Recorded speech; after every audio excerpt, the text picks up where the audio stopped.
Yes. Good day, class. Our discussion today will be centered on another preliminary offense, which is the offense of conspiracy. Now, when we talk about conspiracy, it simply means an agreement between two or more persons to commit an offense, maybe sometime in the future or whenever they decide to commit the offense. So, the essential element of the offense of conspiracy is actually in the agreement itself.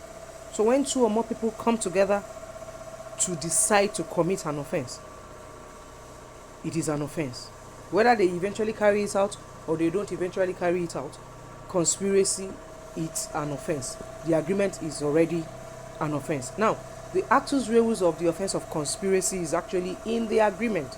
Once it can be proved that they've agreed to commit an offense, to do something unlawful, then they will be guilty of conspiracy. If they eventually commit that offense, they will be guilty of conspiracy to commit that offense, and they will still be guilty of that offense itself. So, for example, if A plans with some other people to kill someone and they succeeded, now they can be charged with murder as well as conspiracy to commit murder. Each offense carries its own punishment. This is quite different from the offense of attempt, which says that once you have committed that offense, you can no longer be guilty of attempt.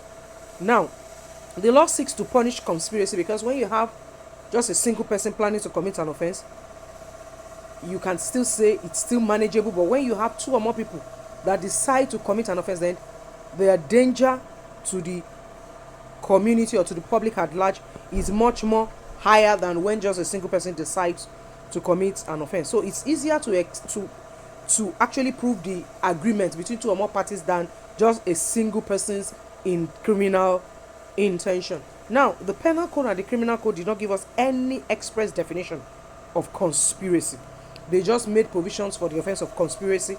Section 516 to 518 of the criminal code provides for the offense of conspiracy, and sections 96 and 97 of the penal code provides for the offense of conspiracy. But the locus classicus definition of conspiracy is given in the English case of Maokay and the Queen. Now, in that case, the court stated that conspiracy is an agreement between two or more persons to do an unlawful act or to do a lawful act by an unlawful means. An example, you understand what it means to do something unlawful. But what do we mean by doing something lawful using an unlawful means? For example, importation of vehicles, people that do business and import vehicles, is not illegal in Nigeria. Once you pay your duty, the custom duty and all the things you have to before you bring in those vehicles. But car smuggling are the kind of people that are trying to also sell cars in Nigeria but don't want to go through the proper route. So an example of doing something lawful using an unlawful means is the business of car smuggling.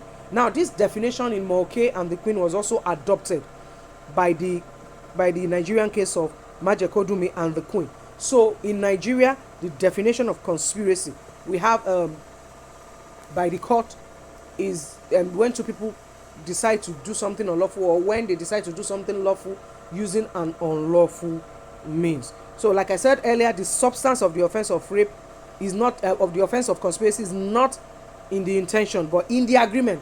So when you have 1, 2, 3 people sitting down in the corners of their house and they decide I want to rob a bank individually, that is not conspiracy.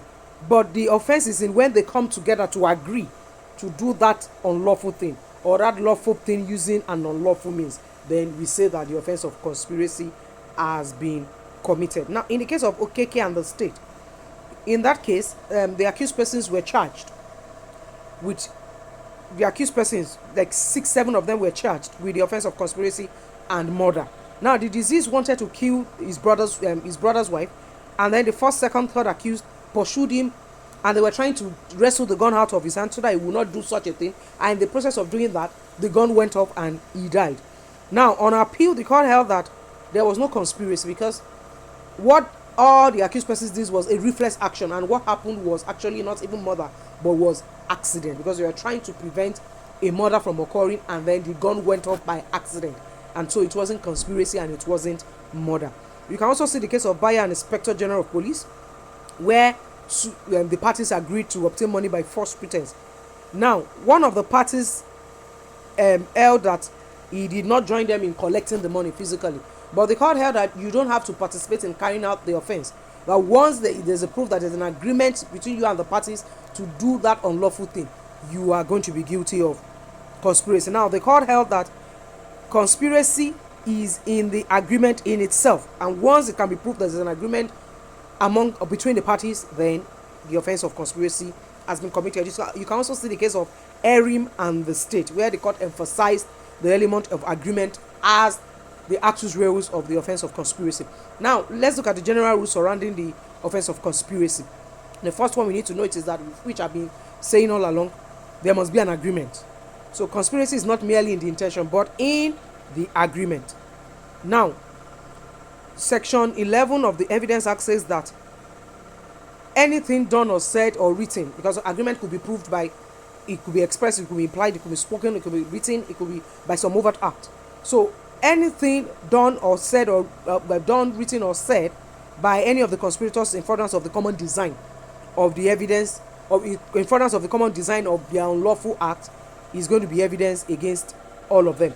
Section 11 of the Evidence Act. But section 27 of the Evidence Act now states that, but anything a conspirator says as the part he played, just the part he played alone, in furtherance of that common purpose, is going to be evidence against him alone, except all other members adopt what he has said expressly or impliedly. Then it can be used as evidence against all of them, all the conspirators. Now, the second rule is that the agreement must be to do something unlawful or something lawful by an unlawful means. So no matter how bad you think what the parties have done is, if it is not something unlawful or doing something lawful using an unlawful means, then they cannot be guilty of conspiracy. You can see sections 516 to 518 of the Criminal Code.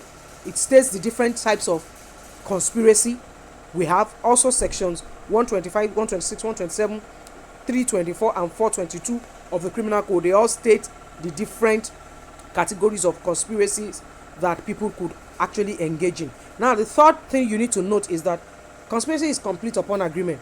The parties can decide to do anything, can decide not to do anything in furtherance of it, or can decide to perform it, can decide to complete it, can decide to abandon it, can decide to even frustrate it, but the conspiracy continues until any of this happens. So conspiracy is in the agreement itself. You can see the case of Mumuni and the state.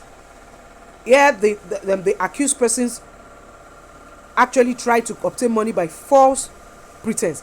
Now, the court held that conspiracy as an offense is complete upon agreement, and it's not necessary in order to complete the offense that anything should be done beyond the agreement. So you don't need to do anything more. Once you people have agreed to commit an offense, to do something unlawful or something lawful by an unlawful means, that alone suffices as conspiracy. You can also see the case of R and White Church, where the accused conspired to commit an abortion on a woman, but they discovered that she was not even pregnant, but the court still held them guilty of conspiracy. Now, an exception to that is that, to the offense of conspiracy, is that the husband and wife of a Christian marriage cannot be guilty of conspiracy. Agreement of two or more persons does not include husband and wife of a Christian marriage, for they are regarded as one in law. You can see this. You can see section 34 of the Criminal Code, and then you can also see the case of Keshinri and Inspector General of Police. So, and I know that when we're discussing accessory after the fact, we said that husband and wife of Christian marriage is defined under section 1 of the Criminal Code, which says that the marriage, a monogamous marriage, recognized under the law of the land.